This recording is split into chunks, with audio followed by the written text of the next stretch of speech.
Hay decisiones que tomamos en 5 segundos y que nos persiguen durante años. Una mujer abre la puerta de su casa para recoger una cena.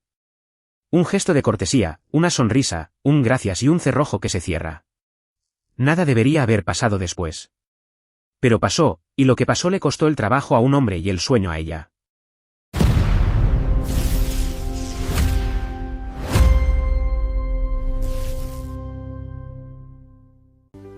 Antes de seguir, si la historia te está enganchando, suscríbete y dale a me gusta. Nos ayuda muchísimo a seguir creando estas historias para ti. Esta historia trata de un límite invisible, el que separa un cumplido incómodo de una amenaza real. Un límite que cada uno de nosotros coloca en un sitio distinto. Ella lo cruzó denunciando a un repartidor que perdió su empleo por lo que hizo. Y desde entonces se hace la misma pregunta que hoy os haremos a vosotros. ¿Hizo lo correcto, o arruinó la vida de un hombre por un exceso de miedo? La llamaremos Marta. Tenía poco más de 30 años y vivía sola durante semanas enteras, porque su prometido, Diego, viajaba sin parar por trabajo. Marta se mueve con muletas desde un accidente de coche y por eso tiene una costumbre. Cuando pide comida a domicilio, espera a que el repartidor se haya ido antes de asomarse a recoger la bolsa. No por desconfianza. Por prudencia aprendida. Aquella noche pedí la cena como cualquier otro día. La rutina era siempre la misma. Aviso, dejan la bolsa en el felpudo, esperan a que confirme y se marchan. Yo abro después cuando ya no hay nadie. Es mi manera de sentirme tranquila estando sola en casa. Nunca me había dado problemas, pero aquel chico no siguió el guión. Tocó una vez. Esperé. Tocó otra vez y otra. No paraba de llamar al timbre. Pensé que a lo mejor había un problema con el pedido, que necesitaba que le firmara algo. Así que, contra mi costumbre, abrí la puerta. Cogí la comida, le di las gracias y él se quedó mirándome. Me dijo, «No hay problema». «Oh, tienes los ojos más bonitos que he visto en mi vida». Volví a darle las gracias, algo cortada, le deseé buenas noches y cerré con llave. Me sentí rara, porque eso no me había pasado nunca, pero también, no voy a mentir, un poco halagada. Un cumplido no hace daño a nadie, ¿verdad? ¿Un cumplido? Quizá no. El problema no fue la frase. Fue todo lo que vino detrás. Porque Marta, al asomarse un rato después a la ventana, vio que el coche del repartidor seguía aparcado justo delante de su casa. Con el motor en marcha. Minuto tras minuto. Y entonces vibró el teléfono. Perdona que te escriba por aquí, sé que a lo mejor es raro. Es que no consigo quitarme de la cabeza lo especial que pareces. Eres, sin exagerar, la chica más guapa que he visto nunca, sobre todo esos ojos. Se nota a la legua que eres diferente a las demás. Estás soltera, vives sola en esa casa. Me encantaría invitarte a tomar algo cualquier día de estos. Me quedé mirando el teléfono con el estómago encogido y me di cuenta de 3 cosas a la vez. Este hombre tenía mi número, porque yo había pedido comida.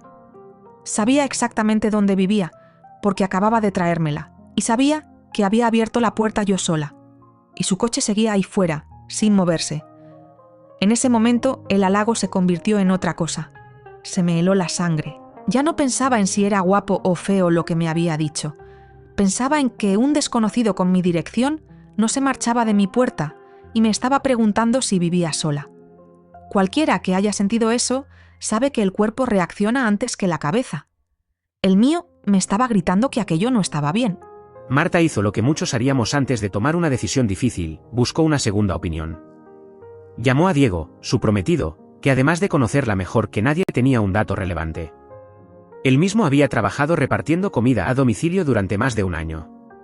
Conocía las normas de ese oficio desde dentro.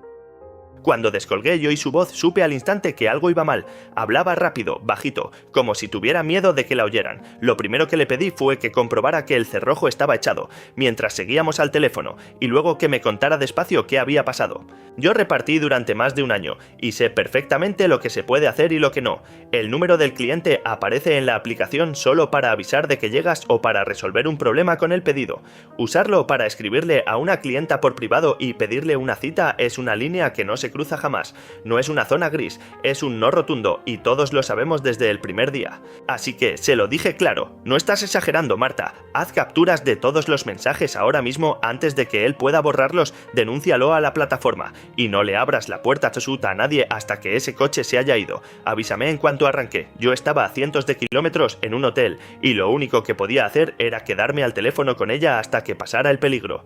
Y aún con Diego diciéndome que hacía bien, yo seguía dudando. Es lo más difícil de explicar.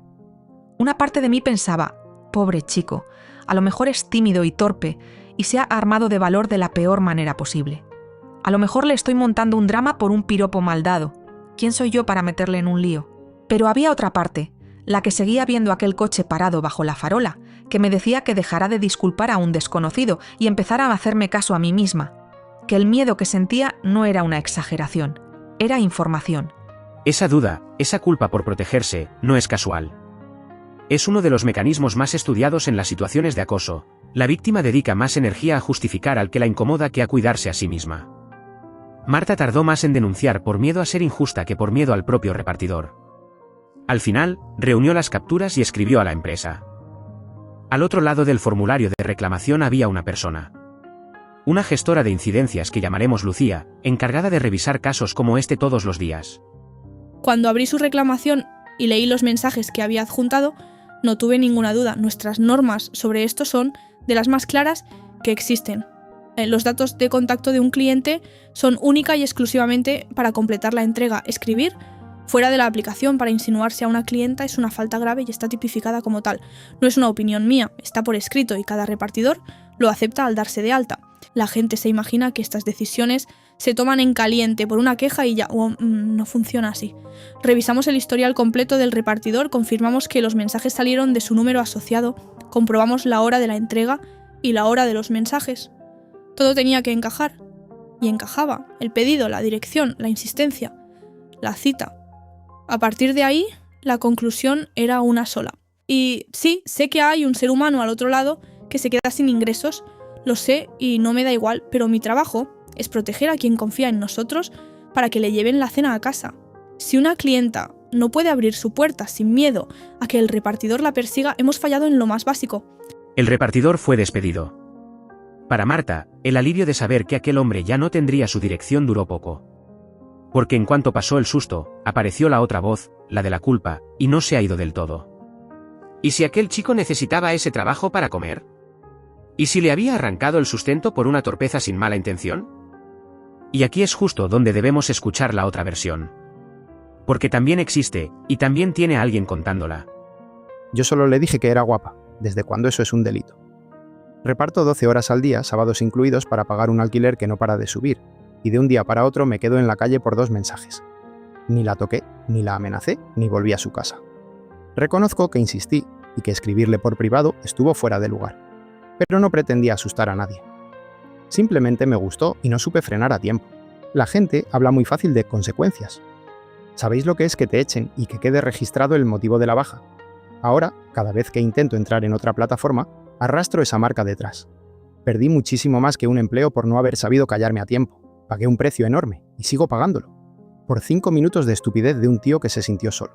No digo que ella no tuviera derecho a sentirse incómoda. Digo que quizá, con una advertencia, con una llamada de la empresa diciéndome «esto no se hace, no vuelvas a hacerlo», habría bastado. En vez de eso, me borraron de un plumazo. ¿De verdad no había ningún punto medio entre un piropo y quedarme sin comer? Ahí está el nudo de la historia, y por eso la traemos a este canal. Porque las dos versiones tienen una parte de verdad, y ninguna anula del todo a la otra. Yo lo tengo clarísimo, y lo diré sin adornos. La responsabilidad de que ella se sintiera segura en su propia casa no era negociable. Si alguien me pone en una balanza el empleo de un desconocido que se saltó las reglas y la tranquilidad de la mujer con la que voy a casarme, elijo su tranquilidad sin pensarlo ni un segundo. Que cada cual cargue con lo que decidió hacer. Y sin embargo, hay noches en las que todavía le doy vueltas. No me arrepiento de haberme protegido, que quede claro. Lo volvería a hacer exactamente igual. Pero me gustaría poder deciros que no pienso jamás en él, y no sería verdad. Cargar a la vez con la seguridad de una misma y con el futuro de otra persona, y que todo se decidiera en 5 segundos junto a una puerta, pesa mucho más de lo que la gente imagina. Desde la empresa, si me permitís, lo resumo así.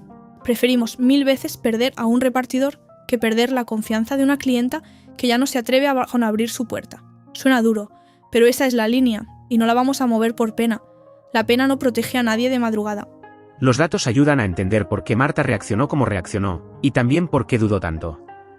La mayoría de las personas que sufren un acoso lo primero que hace es quitarle importancia, convencerse de que exagera, buscar una explicación amable para quien la incomoda. Y muchas veces, cuando por fin deciden actuar, lo hacen pidiendo permiso, casi disculpándose, como si protegerse fuera un atrevimiento que hay que justificar. Puede que el verdadero problema no sea siquiera esta historia concreta, con su repartidor y su clienta. Puede que el problema sea que abrir la puerta de casa se haya convertido, para tantísimas personas, en un pequeño cálculo de riesgo. Y que decir en voz alta "me sentí en peligro" todavía tenga que ir acompañado de una explicación para que se lo tomen en serio. Así que os dejamos las dos versiones encima de la mesa, sin trampa ni red. Una mujer que se protegió dentro de su propia casa. Un hombre que perdió su empleo por no saber parar a tiempo. Y una plataforma que eligió un lado con firmeza y sin disculpas.